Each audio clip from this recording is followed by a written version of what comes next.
Hello, beautiful listener. In the remote highlands of Scotland, silence, rules and shadows speak louder than men. You're about to hear one of G.K. Chesterton's most atmospheric mysteries, soaked in strange events, gothic tones and sharp deduction. So grab a cuppa, get yourself comfortable and get ready for The Honour of Israel Gow by G.K. Chesterton. A stormy evening of olive and silver was closing in as Father Brown, wrapped in a grey Scotch plaid, came to the end of a grey Scotch valley and beheld the strange castle of Glengyle. It stopped one end of the glen or hollow like a blind alley, and it looked like the end of the world. Rising in steep roofs and spires of sea-green slate in the manner of the old French-Scotch chateau, it reminded an Englishman of the sinister steeple hats of witches in fairy tales, and the pine woods that rocked round the green turrets looked by comparison as black as numberless flocks of ravens. This note of a dreamy, almost a sleepy devilry was no mere fancy from the landscape. For there did rest on the place one of those clouds of pride and madness and mysterious sorrow which lie more heavily on the noble houses of Scotland than on any other of the children of men. For Scotland has a double dose of the poison called heredity, the sense of blood in the aristocrat and the sense of doom in the Calvinist. The priest had snatched a day from his business at Glasgow to meet his friend Flambeau, the amateur detective, who was at Glengyle Castle with another more formal officer, investigating the life and death of the late Earl of Glengyle. That mysterious person was the last representative of a race whose valour, insanity and violent cunning had made them terrible even among the sinister nobility of their nation in the 16th century. None were deeper in that labyrinthine ambition, in chamber within chamber of that palace of lies that was built up around Mary Queen of Scots. The rhyme in the countryside attested the motive and the result of their machinations candidly. As green sap to the simmer trees is red gold to the Ogilvies. For many centuries there had never been a decent lord in Glengyle Castle, and with the Victorian era one would have thought that all eccentricities were exhausted. The last Glengyle, however, satisfied his tribal tradition by doing the only thing that was left for him to do. He disappeared. I do not mean that he went abroad. By all accounts he was still in the castle, if he was anywhere. But though his name was in the church register and the big red peerage, nobody ever saw him under the sun. If anyone saw him, it was a solitary manservant, something between a groom and a gardener. He was so deaf that the more businesslike assumed him to be dumb, while the more penetrating declared him to be half-witted. A gaunt, red-haired labourer, with a dogged jaw and chin, but quite blank blue eyes, he went by the name of Israel Gow, and was the one silent servant on that deserted estate. But the energy with which he dug potatoes and the regularity with which he disappeared into the kitchen gave people an impression that he was providing for the meals of a superior and that the strange earl was still concealed in the castle. If society needed any further proof that he was there, the servant persistently asserted that he was not at home. One morning, the provost and the minister, for the Glengyles were Presbyterian, were summoned to the castle. There they found that the gardener, groom and cook had added to his many professions that of an undertaker and had nailed up his noble master in a coffin. With how much or how little further inquiry this odd fact was passed did not as yet very plainly appear, for the thing had never been legally investigated till Flambeau had gone north 2 or 3 days before. By then the body of Lord Glengyle, if it was the body, had lain for some time in the little churchyard on the hill. As Father Brown passed through the dim garden and came under the shadow of the chateau, the clouds were thick and the whole air damp and thundery. Against the last stripe of the green-gold sunset, he saw a black human silhouette, a man in a chimney-pot hat with a big spade over his shoulder. The combination was queerly suggestive of a sexton, but when Brown remembered the deaf servant who dug potatoes, he thought it natural enough. He knew something of the Scotch peasant. He knew the respectability which might well feel it necessary to wear blacks for an official inquiry. He knew also the economy that would not lose an hour's digging for that. Even the man's start and suspicious stare as the priest went by were consonant enough with the vigilance and jealousy of such a type. The great door was opened by Flambeau himself, who had with him a lean man with iron-grey hair and papers in his hand, Inspector Craven from Scotland Yard. The entrance hall was mostly stripped and empty, but the pale, sneering faces of one or two of the wicked Ogilvies looked down out of black periwigs and blackening canvas. Following them into an inner room, Father Brown found that the allies had been seated at a long oak table, of which their end was covered with scribbled papers, flanked with whisky and cigars. Through the whole of its remaining length, it was occupied by detached objects arranged at intervals, objects about as inexplicable as any objects could be. One looked like a small heap of glittering broken glass. Another looked like a high heap of brown dust. A third appeared to be a plain stick of wood. "You seem to have a sort of geological museum here," he said, as he sat down, jerking his head briefly in the direction of the brown dust and the crystalline fragments. "Not a geological museum," replied Flambeau. "Say a psychological museum." "Oh, for the Lord's sake," cried the police detective, laughing, "don't let's begin with such long words." "Don't you know what psychology means?" asked Flambeau with friendly surprise. "Psychology means being off your chump." "Still, I hardly follow," replied the official. "Well," said Flambeau with decision, "I mean that we've only found out one thing about Lord Glengyle. He was a maniac." The black silhouette of Gow with his top hat and spade passed the window, dimly outlined against the darkening sky. Father Brown stared passively at it and answered, "I can understand there must have been something odd about the man, or he wouldn't have buried himself alive, nor been in such a hurry to bury himself dead. But what makes you think it was lunacy?" "Well," said Flambeau, "you just listen to the list of things Mr. Craven has found in the house." "We must get a candle," said Craven suddenly. "A storm is getting up and it's too dark to read." "Have you found any candles?" asked Brown, smiling, "among your oddities?" Flambeau raised a grave face and fixed his dark eyes on his friend. "That is curious too," he said. 25 candles and not a trace of a candlestick."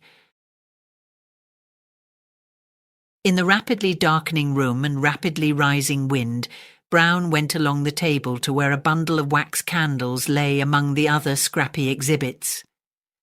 As he did so, he bent accidentally over the heap of red-brown dust, and a sharp sneeze cracked the silence.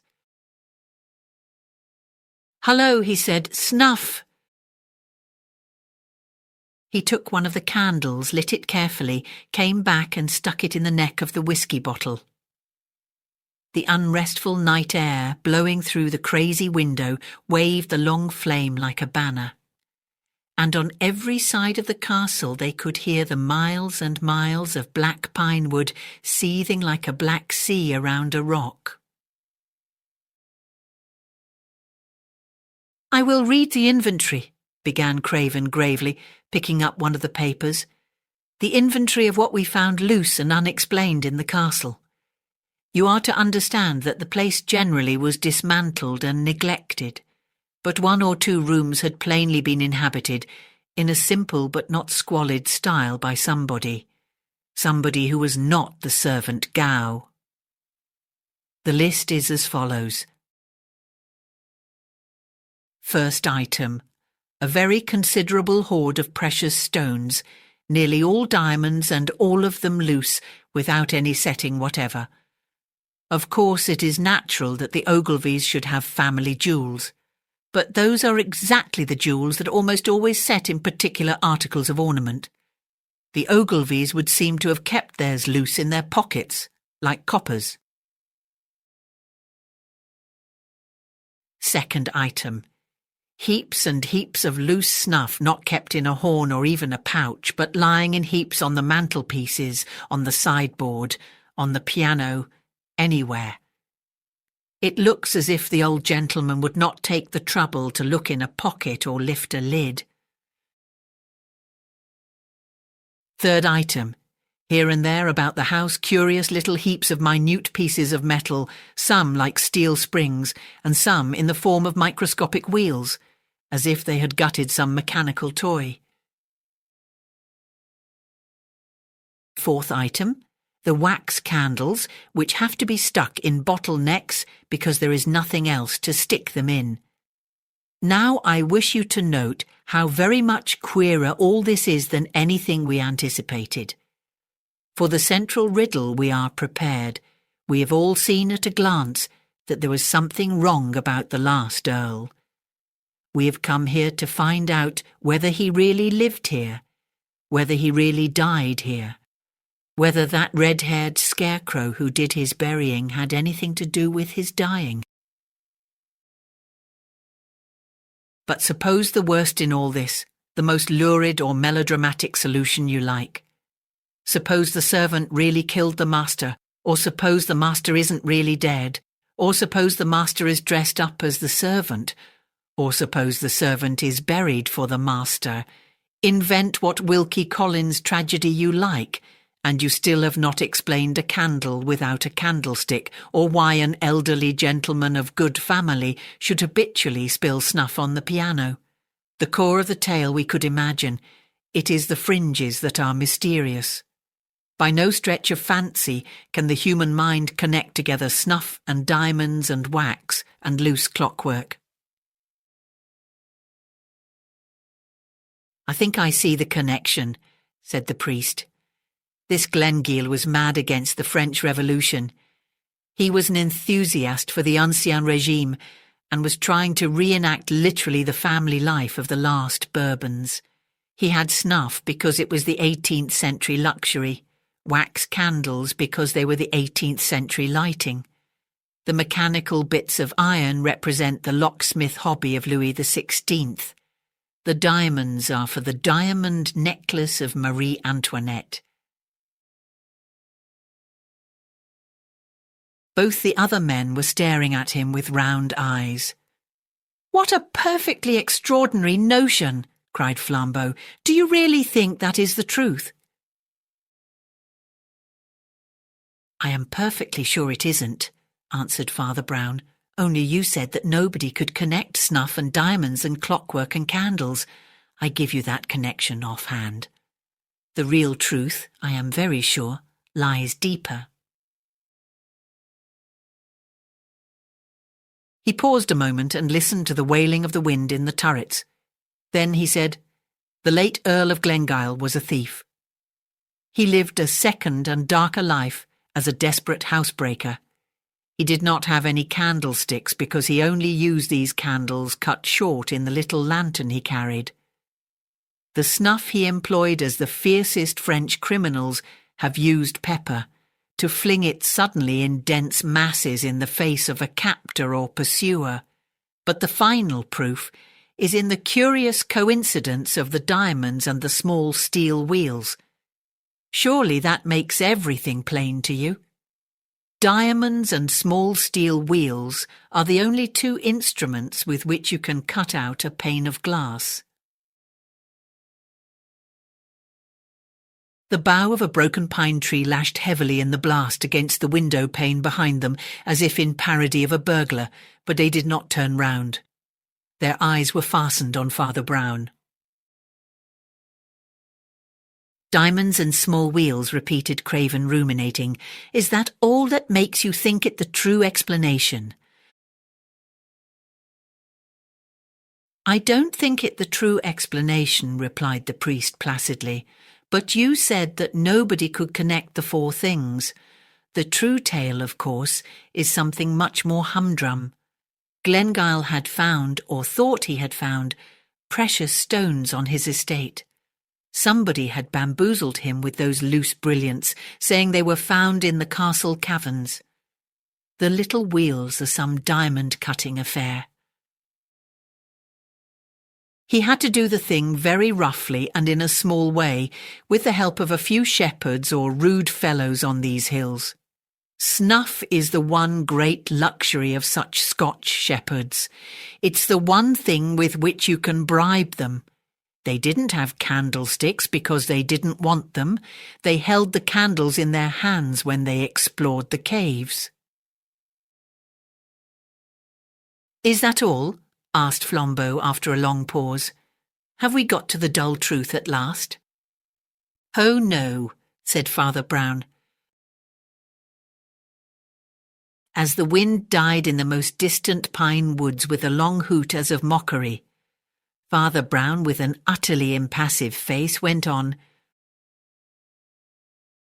"I only suggested that because you said one could not plausibly connect snuff with clockwork or candles with bright stones. 10 false philosophies will fit the universe, 10 false theories will fit Glengyle Castle, but we want the real explanation of the castle and the universe. But are there no other exhibits?" Craven laughed, and Flambeau rose smiling to his feet and strolled down the long table. "Items 5, 6, 7, etc., he said, and certainly more varied than instructive. A curious collection, not of lead pencils, but of the lead out of lead pencils. A senseless stick of bamboo, with the top rather splintered. It might be the instrument of the crime, only there isn't any crime. The only other things are a few old missals and little Catholic pictures, which the Ogilvies kept, I suppose, from the Middle Ages. Their family pride being stronger than their Puritanism, we only put them in the museum because they seem curiously cut about and defaced." The heady tempest without drove a dreadful rack of clouds across Glengyle and through the long room into darkness as Father Brown picked up the little illuminated pages to examine them. He spoke before the drift of darkness had passed, but it was the voice of an utterly new man.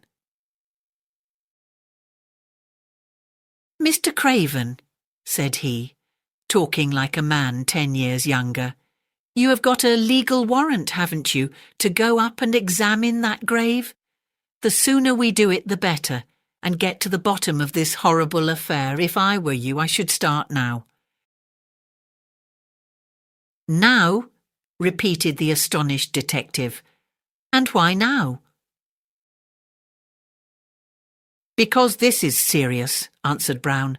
"This is not spilt snuff or loose pebbles. That might be there for 100 reasons. There is only one reason I know of for this being done, and the reason goes down to the roots of the world. These religious pictures are not just dirtied or torn or scrawled over, which might be done in idleness or bigotry by children or by Protestants. These have been treated very carefully and very queerly.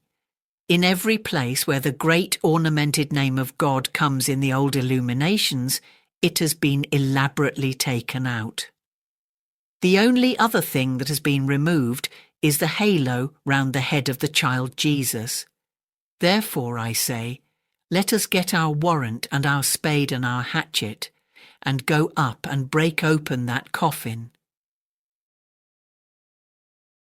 "What do you mean?" demanded the London officer.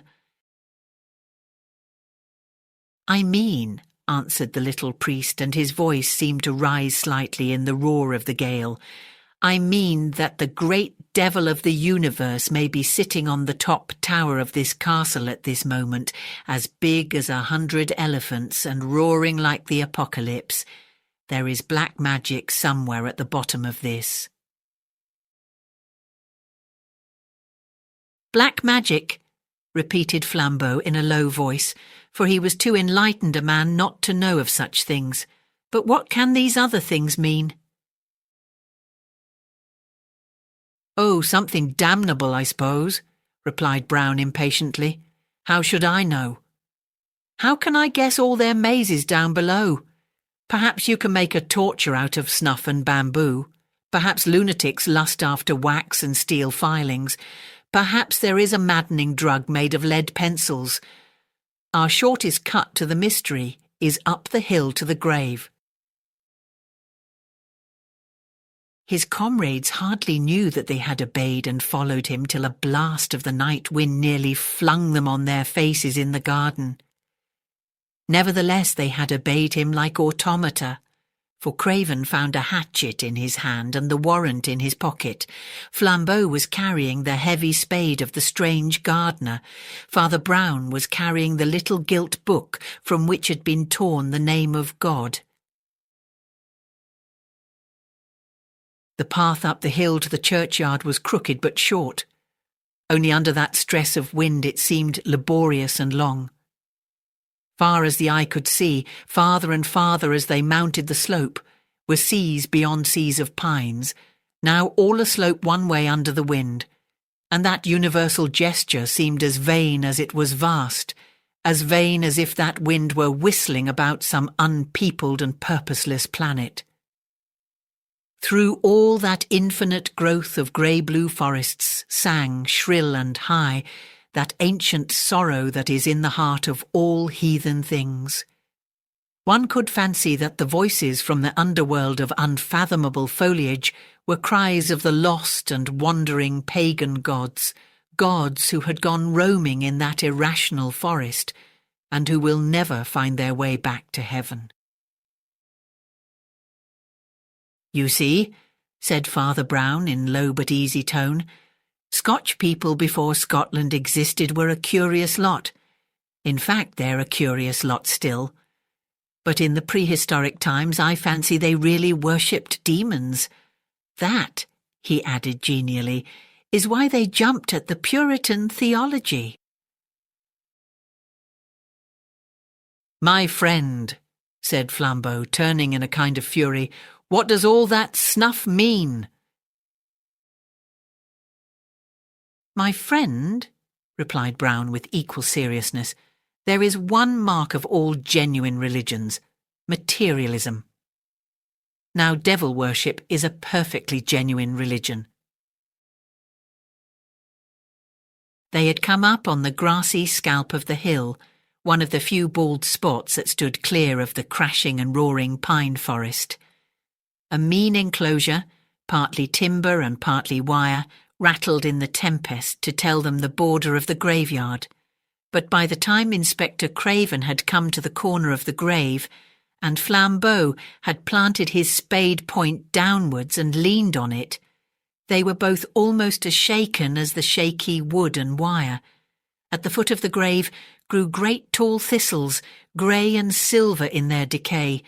Once or twice, when a ball of thistledown broke under the breeze and flew past him, Craven jumped slightly, as if it had been an arrow. Flambeau drove the blade of his spade through the whistling grass into the wet clay below. Then he seemed to stop and lean on it as on a staff. "Go on," said the priest very gently. "We are only trying to find the truth. What are you afraid of?" "I am afraid of finding it," said Flambeau. The London detective spoke suddenly in a high, crowing voice that was meant to be conversational and cheery. "I wonder why he really did hide himself like that. Something nasty, I suppose. Was he a leper?" "Something worse than that," said Flambeau. "And what do you imagine," asked the other, "would be worse than a leper?" "I don't imagine it," said Flambeau. He dug for some dreadful minutes in silence, and then said in a choked voice, "I'm afraid of his not being the right shape." "Nor was that piece of paper, you know," said Father Brown quietly. "And we survived even that piece of paper." Flambeau dug on with a blind energy, but the tempest had shouldered away the choking grey clouds that clung to the hills like smoke, and revealed grey fields of faint starlight before he cleared the shape of a rude timber coffin and somehow tipped it up upon the turf. Craven stepped forward with his axe. A thistletop touched him, and he flinched. Then he took a firmer stride and hacked and wrenched with an energy like Flambeau's till the lid was torn off, and all that was there lay glimmering in the grey starlight. "Bones," said Craven, and then he added, "But it is a man," as if that were something unexpected. "Is he?" asked Flambeau in a voice that went oddly up and down. "Is he all right?" "Seems so," said the officer huskily, bending over the obscure and decaying skeleton in the box. "Wait a minute." A vast heave went over Flambeau's huge figure, and now I come to think of it, he cried, why in the name of madness shouldn't he be all right? What is it gets hold of a man on these cursed cold mountains? I think it's the black, brainless repetition, all these forests, and over all an ancient horror of unconsciousness. It's like the dream of an atheist. Pine trees and more pine trees and millions more pine trees. "God," cried the man by the coffin, "but he hasn't got a head." While the others stood rigid, the priest for the first time showed a leap of startled concern. "No head," he repeated. "No head?" as if he had almost expected some other deficiency. Half-witted visions of a headless baby born to Glengyle, of a headless youth hiding himself in the castle, of a headless man pacing those ancient halls or that gorgeous garden, passed in panorama through their minds. But even in that stiffened instant, the tale took no root in them and seemed to have no reason in it. They stood listening to the loud woods and the shrieking sky quite foolishly, like exhausted animals. Thought seemed to be something enormous that had suddenly slipped out of their grasp. "There are 3 headless men," said Father Brown, "standing round this open grave." The pale detective from London opened his mouth to speak, and left it open like a yokel, while a long scream of wind tore the sky. Then he looked at the axe in his hands as if it did not belong to him, and dropped it. "Father," said Flambeau, in that infantile and heavy voice he used very seldom, "what are we to do?" His friend's reply came with the pent promptitude of a gun going off. "Sleep," cried Father Brown. "Sleep. We have come to the end of the ways. Do you know what sleep is? Do you know that every man who sleeps believes in God? It is a sacrament, for it is an act of faith, and it is of food. And we need a sacrament, if only a natural one. Something has fallen on us that falls very seldom on men. perhaps the worst thing that can fall on them. Craven's parted lips came together to say, "What do you mean?" The priest had turned his face to the castle as he answered, "We have found the truth, and the truth makes no sense." He went down the path in front of them with a plunging and reckless step very rare with him, and when they reached the castle again, he threw himself upon sleep with the simplicity of a dog. Despite his mystic praise of slumber, Father Brown was up earlier than anyone else except the silent gardener, and was found smoking a big pipe and watching that expert at his speechless labours in the kitchen garden. Towards daybreak the rocking storm had ended in roaring rains, and the day came with a curious freshness. The gardener seemed even to have been conversing, but at sight of the detectives he planted his spade sullenly in a bed and, saying something about his breakfast, shifted along the lines of cabbages and shut himself in the kitchen. "He's a valuable man, that," said Father Brown. "He does the potatoes amazingly. Still," he added with a dispassionate charity, "he has his faults. Which of us hasn't? He doesn't dig this bank quite regularly. There, for instance," and he stamped suddenly on one spot. "I'm really very doubtful about that potato."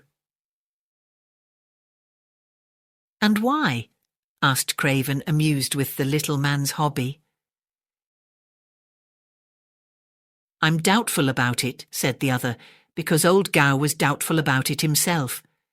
He put his spade in methodically in every place but just this. There must be a mighty fine potato just here." Flambeau pulled up the spade and impetuously drove it into the place. He turned up under a load of soil, something that did not look like a potato, but rather like a monstrous, over-domed mushroom. But it struck the spade with a cold click. It rolled over like a ball and grinned up at them. "The Earl of Glengyle," said Brown sadly, and looked down heavily at the skull. Then, after a momentary meditation, he plucked the spade from Flambeau and, saying, "We must hide it again," clamped the skull down in the earth. Then he leaned his little body and huge head on the great handle of the spade that stood up stiffly in the earth, and his eyes were empty and his forehead full of wrinkles. "If one could only conceive," he muttered, "the meaning of this last monstrosity." And leaning on the large spade handle, he buried his brows in his hands as men do in church. All the corners of the sky were brightening into blue and silver. The birds were chattering in the tiny garden trees, so loud it seemed as if the trees themselves were talking. But the three men were silent enough. "Well, I give it all up," said Flambeau at last boisterously. "My brain and this world don't fit each other, and there's an end of it. Snuff, spoilt prayer books, and the insides of musical boxes. What?" Brown threw up his bothered brow and rapped on the spade handle with an intolerance quite unusual with him. "Oh, tut, tut, tut, tut," he cried. "All that is as plain as a pikestaff. I understood the snuff and clockwork and so on when I first opened my eyes this morning, and since then I've had it out with old Gow, the gardener, who is neither so deaf nor so stupid as he pretends. There's nothing amiss about the loose items. I was wrong about the torn mass book too, there's no harm in that. But it's this last business. Desecrating graves and stealing dead men's heads. Surely there's harm in that. Surely there's black magic still in that. That doesn't fit into the quite simple story of the snuff and the candles." And striding about again, he smoked moodily.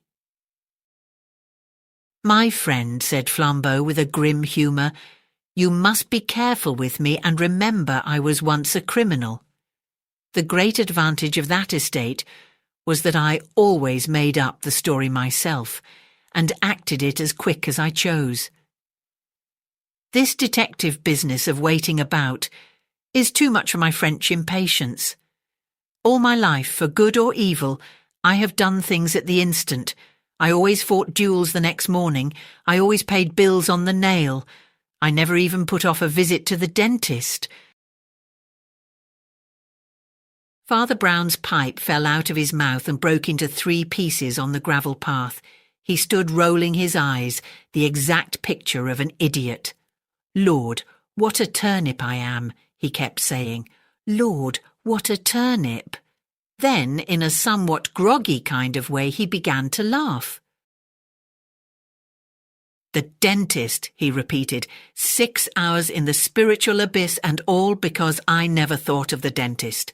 Such a simple, such a beautiful and peaceful thought. Friends, we have passed a night in hell. But now the sun is risen, the birds are singing, and the radiant form of the dentist consoles the world. "I will get some sense out of this," cried Flambeau, striding forward, "if I use the tortures of the Inquisition." Father Brown repressed what appeared to be a momentary disposition to dance on the now sunlit lawn, and cried quite piteously like a child, "Oh, let me be silly a little. You don't know how unhappy I have been, and now I know that there's been no deep sin in this business at all. Only a little lunacy, perhaps, and who minds that?" He spun round once more, then faced them with gravity. "This is not a story of crime," he said. "Rather, it is the story of a strange and crooked honesty. We are dealing with the one man on earth, perhaps, who has taken no more than his due. It is a study in the savage living logic that has been the religion of this race." That old local rhyme about the house of Glengyle. "As green sap to the symmetries is red gold to the Ogilvies," was literal as well as metaphorical. It did not merely mean that the Glengyles sought for wealth. It was also true that they literally gathered gold. They had a huge collection of ornaments and utensils in that metal. They were, in fact, misers whose mania took that turn. In the light of that fact, run through all the things we found in the castle. Diamonds without their gold rings, candles without their gold candlesticks, snuff without the gold snuff boxes, pencil leads without the gold pencil cases, a walking stick without its gold top, clockwork without the gold clocks, or rather watches. And, mad as it sounds, because the halos and the name of God in the old missals were of real gold, these also were taken away. The garden seemed to brighten, the grass to grow gayer in the strengthening sun as the crazy truth was told. Flambeau lit a cigarette as his friend went on. "We're taken away," continued Father Brown. "Were taken away but not stolen. Thieves would never have left this mystery. Thieves would have taken the gold snuff boxes, snuff and all, the gold pencil cases, lead and all. We have to deal with a man with a peculiar conscience, but certainly a conscience. I found that mad moralist this morning in the kitchen garden yonder, and I heard the whole story." The late Archibald Ogilvy was the nearest approach to a good man ever born at Glengyle, but his bitter virtue took the turn of the misanthrope. He moped over the dishonesty of his ancestors, from which, somehow, he generalised a dishonesty of all men. More especially, he distrusted philanthropy or free giving, and he swore if he could find one man who took his exact rights, he should have all the gold of Glengyle. Having delivered this defiance to humanity, he shut himself up, without the smallest expectation of its being answered. One day, however, a deaf and seemingly senseless lad from a distant village brought him a belated telegram, and Glengyle, in his acrid pleasantry, gave him a new farthing. At least he thought he had done so, but when he turned over his change, he found the new farthing still there and a sovereign gone. The accident offered him vistas of sneering speculation. Either way, the boy would show the greasy greed of the species. Either he would vanish, a thief stealing a coin, or he would sneak back with it virtuously, a snob seeking a reward. In the middle of that night, Lord Glengyle was knocked up out of his bed, for he lived alone, and forced to open the door to the deaf idiot. The idiot brought with him not the sovereign, but exactly 19 shillings and 11 pence 3 farthings in change. Then the wild exactitude of this action took hold of the mad lord's brain like fire. He swore he was Diogenes, that had long sought an honest man, and at last had found one.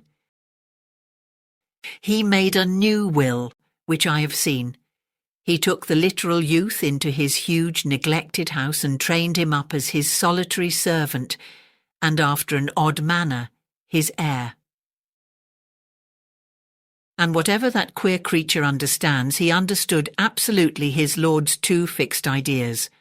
First, that the letter of right is everything. And second, that he himself was to have the gold of Glengyle. So far that is all, and that is simple.